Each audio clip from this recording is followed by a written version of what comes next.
다 같이 묵도하심으로 수요일 새벽 예배 하나님께 올려드리겠습니다. 다 같이 묵도하겠습니다. 주께서 내 마음에 두신 기쁨은 그들의 곡식과 새 포도주와 풍성할 때보다 더하니이다. 내가 평안히 눕고 자기도 하리니 나를 안전하게 살게 하시는 이는 오직 여호와이시니이다. 아멘.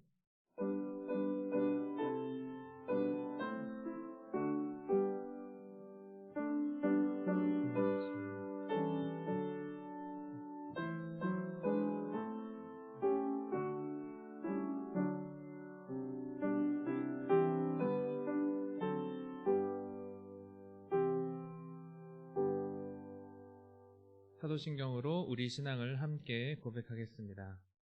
전능하사 천지를 만드신 하나님 아버지를 내가 믿사오며 그 외아들 우리 주 예수 그리스도를 믿사오니 이는 성령으로 잉태하사 동정녀 마리아에게 나시고 본디오 빌라도에게 고난을 받으사 십자가에 못 박혀 죽으시고 장사한 지 사흘 만에 죽은 자 가운데서 다시 살아나시며 하늘로 오르사 전능하신 하나님 우편에 앉아 계시다가 저리로서 산자와 죽은 자를 심판하러 오시리라.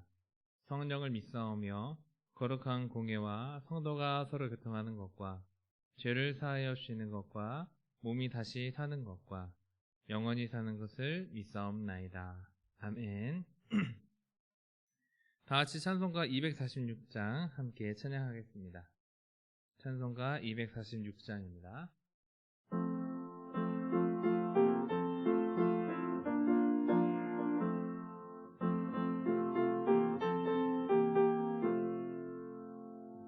나 가나안 땅 귀한 성에 들어가려고 내 무거운 짐 벗어버렸네. 죄 중에 다시 방황할 일 전혀 없으니 저 생명 시내가에 살겠네.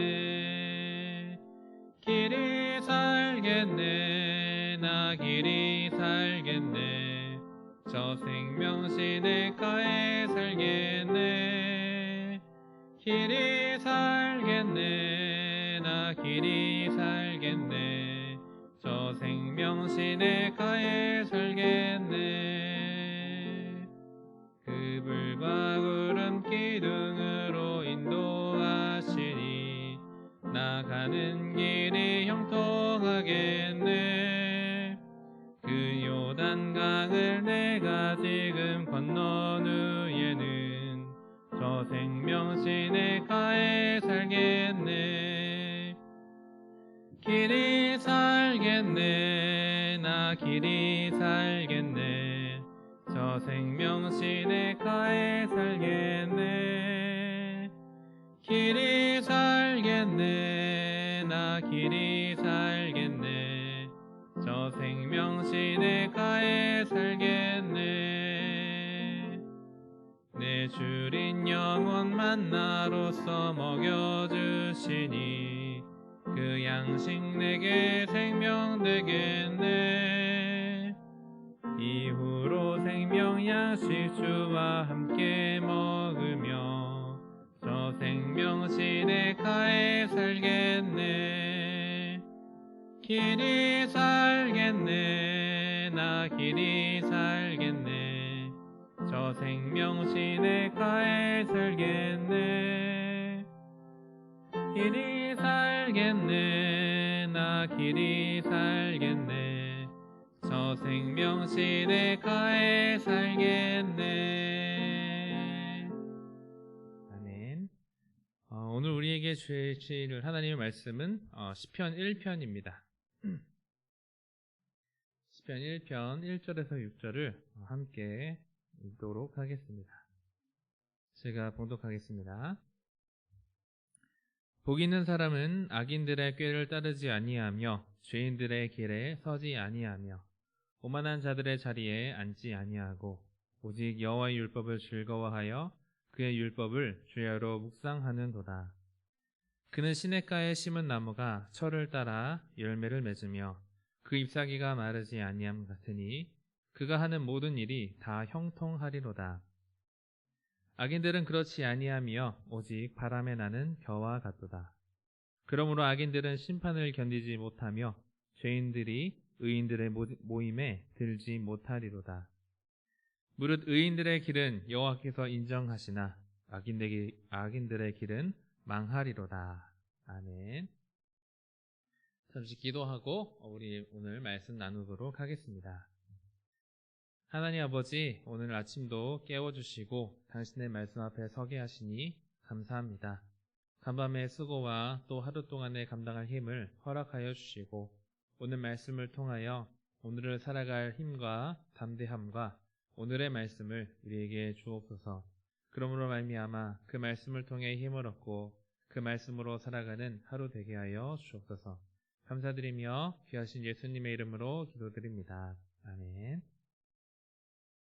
네, 저희는 이틀 동안 하나님의 10마디 말씀에 대하여 묵상해 보았습니다. 먼저 10마디 말씀은 새로운 세상, 가나안 땅에서 살아갈 그곳을 맞이할 이스라엘 사람들을 위하여 주신 말씀이었습니다. 그들이 살아갈 표지판이자 안내판으로 하나님께서 10마디 말씀을 주신 거죠. 이것은 단순히 이제 가나안 땅을 앞두고 있는 이스라엘 사람을 위한 말씀뿐만이 아니라 오늘을 살아가는 저와 여러분들을 위한 하나님의 10마디 말씀이었습니다. 왜냐하면 하나님께서는 모든 시대와 어떠한 상황에 어떠한 환경에 상관없이 영원토록 존재하시는 그분의 말씀이기 때문입니다. 그래서 10마디 말씀은 오늘 새로운 시대를 맞더라도 또 어떠한 시대가 도래하더라도 저와 여러분들을 위한 영원한 하나님의 안내판이자 표지판인 줄 믿습니다. 또한 그런 영원하신 하나님이시기에 천대까지 은혜를 베풀겠다는 말씀을 하실 수가 있는 거죠. 모든 시대, 어떠한 상황에 상관없이 관계없이 하나님은 천대까지 은혜를 베푸실 수 있다. 또 베푸시겠다는 말씀을 우리에게 주셨습니다. 사람이 혹은 부모가 자녀들에게 물려주는 것에는 한계가 있는 것 같아요. 또 자녀가 많으면 또 재물이 또 많으면 자녀가 또 재산 상속으로 문제도 있고 다툴 염려도 있습니다. 또 줄만한 것이 없을 때에는 한숨과 미안함이 있을 때가 있죠. 그러나 우리에게는 하나님이 계십니다. 영원하신 하나님이 각 시대에 맞게 각 사람에 맞게 천대까지 은혜를 베풀겠다라고 말씀해 주신 것이죠. 오늘은 그 은혜가 무엇일까에 대하여 잠깐 나눠보고자 합니다. 본문 3절을 함께 읽어보겠습니다. 본문 3절입니다. 시작. 그는 시냇가에 심은 나무가 철을 따라 열매를 맺으며 그 잎사귀가 마르지 아니함 같으니 그가 하는 모든 일이 다 형통하리로다. 아멘.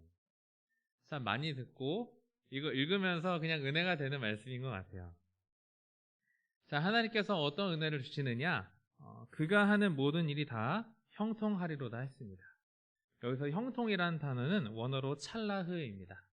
뜻은 발전하다, 성공하다라는 뜻을 가지고 있어요.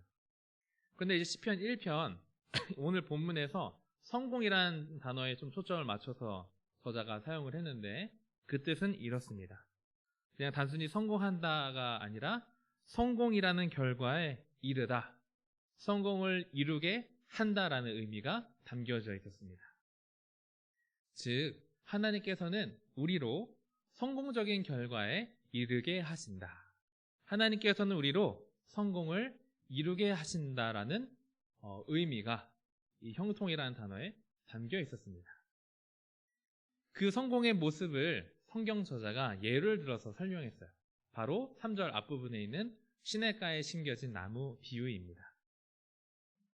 이스라엘에는 두 가지 종류의 하천이 있었습니다.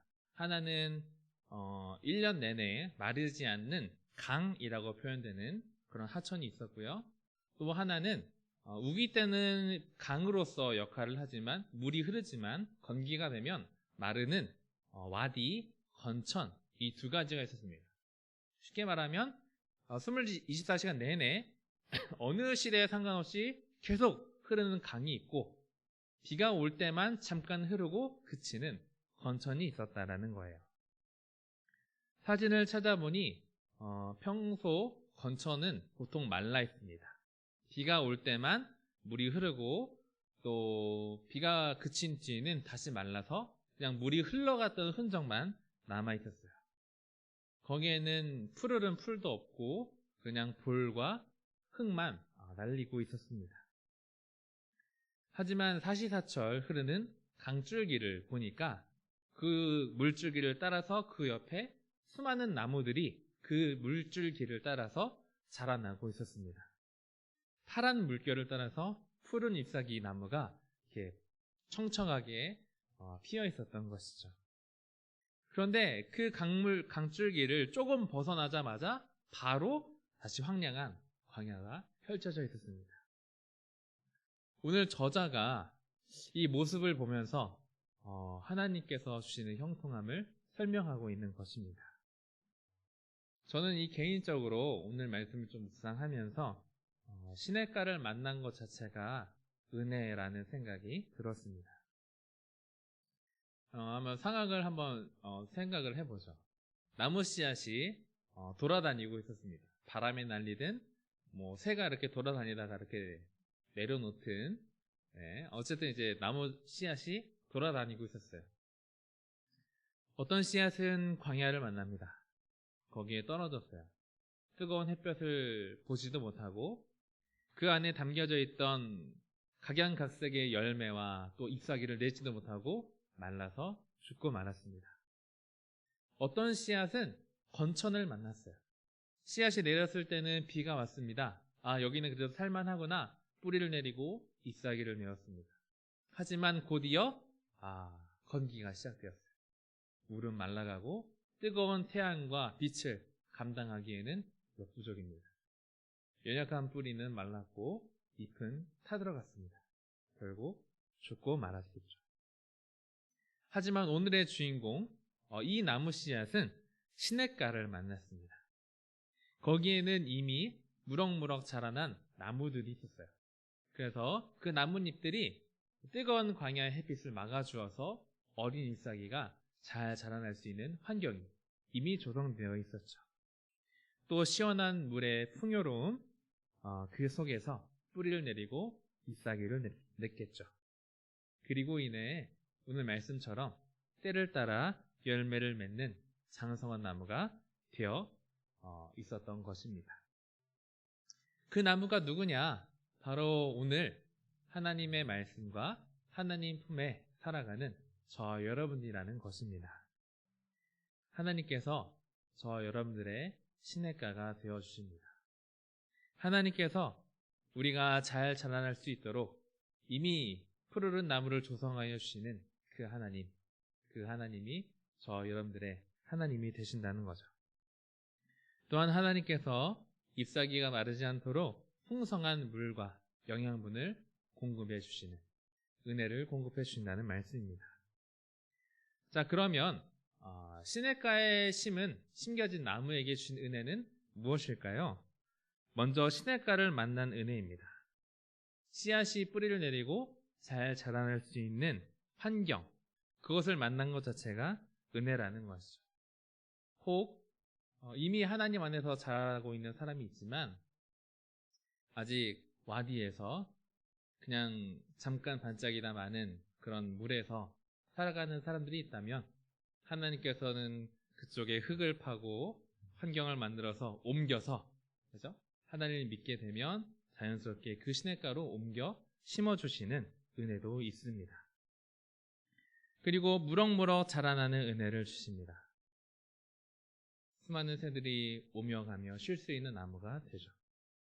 또 작은 씨앗들이 그 아래에서 싹을 틔울 수 있는 나무가 되기도 합니다. 또 지나가던 지친 나그네에게 시원한 그늘과 열매를 줄 수 있는 나무가 되게 하신다는 것입니다. 하나님께서 그것을 형통이란 단어에 담으셨고 이 이야기를 시냇가에 심은 나무에 담으신 것입니다. 그 은혜를 저 여러분들에게 주시고 그 풍성한 은혜를 저 여러분들에게 또 자자손손 천대까지 은혜를 베푸신다는 것입니다. 에스겔 47장 12절에 이런 말씀이 있습니다. 강 좌우가에는 각종 먹을 과실나무가 자라서 그 잎이 시들지 아니하며 열매가 끊이지 아니하고 달마다 새 열매를 맺으리니 그 물이 성소를 통하여 나옴이라. 그 열매는 먹을 만하고 그 잎사귀는 약 재료가 되리라 라는 말씀이 있어요.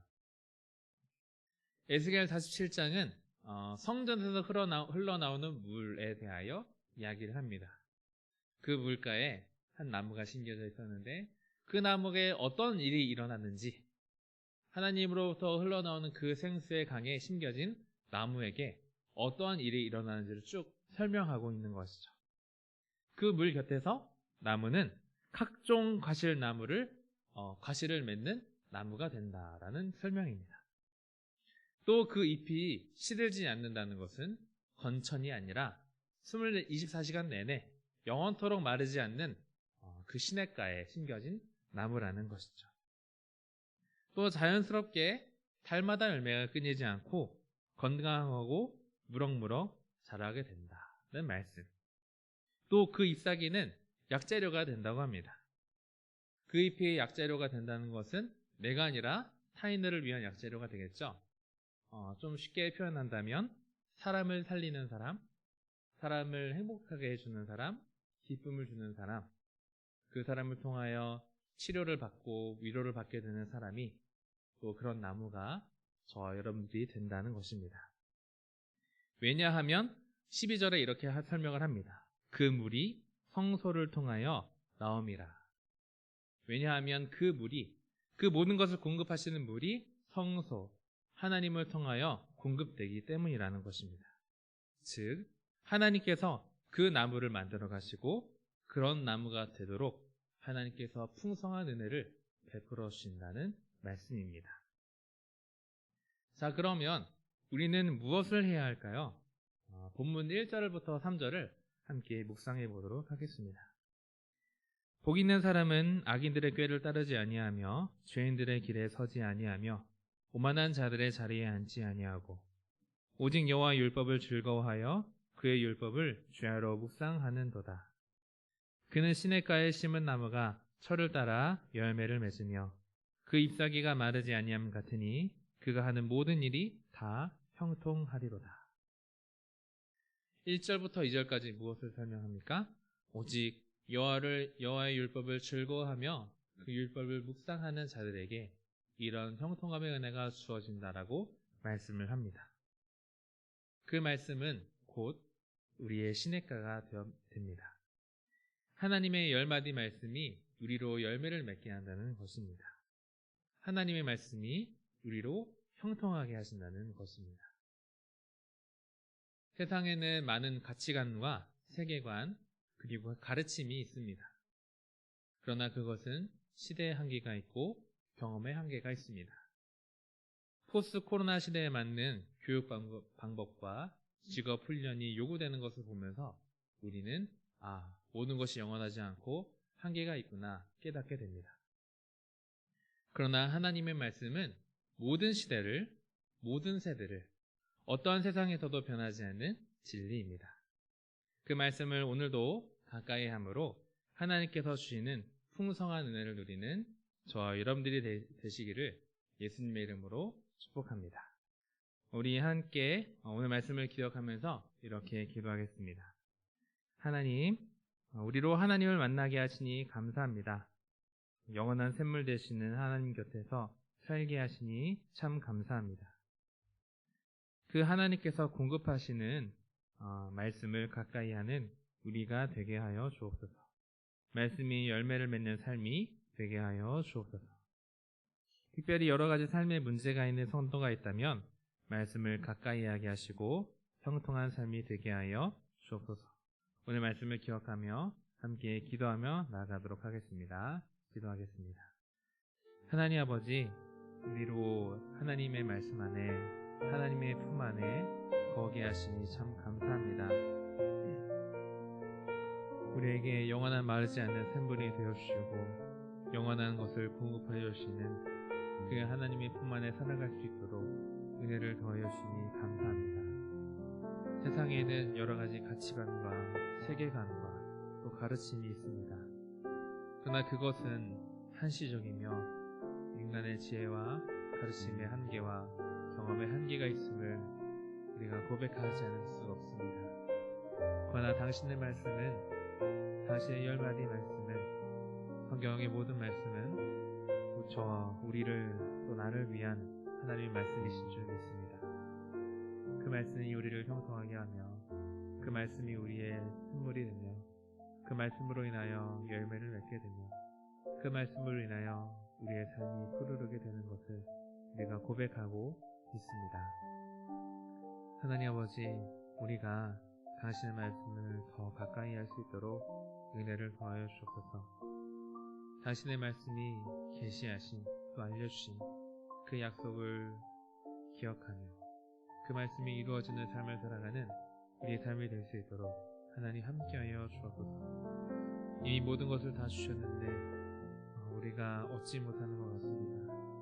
감은 열렸는데 열매는 이미 열려있는데 손을 뻗지 않고 떨어지기만을 기대하는 우리의 모습이 있지 않나 생각해봅니다. 모든 것을 다 계시하셨고 모든 것을 다 알려주신 하나님, 우리가 하나님의 말씀을 기억하며 하나님의 말씀을 따라가는 사람이 되게 하여 주옵소서. 머리로만 알고 가슴으로만 뛰는 것이 아니라 삶 속에서 그 약속을 이루시는 하나님, 그 풍성함을 공급하시는 하나님을 경험하는 저희들의 삶이 될 수 있도록 은혜를 더하여 주옵소서. 특별히 믿음의 선배들이 또 자라나는 영혼들에게 많은 것을 공급할 수 있는 어엿한 또 장성한 나무가 될 수 있도록 은혜를 더하여 주시고, 자신의 실력을 자랑하거나 가르치는 것이 아닌 하나님을 바라볼 수 있도록 돕는 우리들의 삶이 될 수 있도록 하나님 아버지 함께하여 주시고 은혜를 더하여 주시옵소서. 영원하신 하나님의 말씀과 시를 따라 흐르지 않는 불변하고 거룩하신 당신의 말씀을 깊이 묵상하니 그 말씀이 주시는 확신과 담대함이 우리를 살게 하고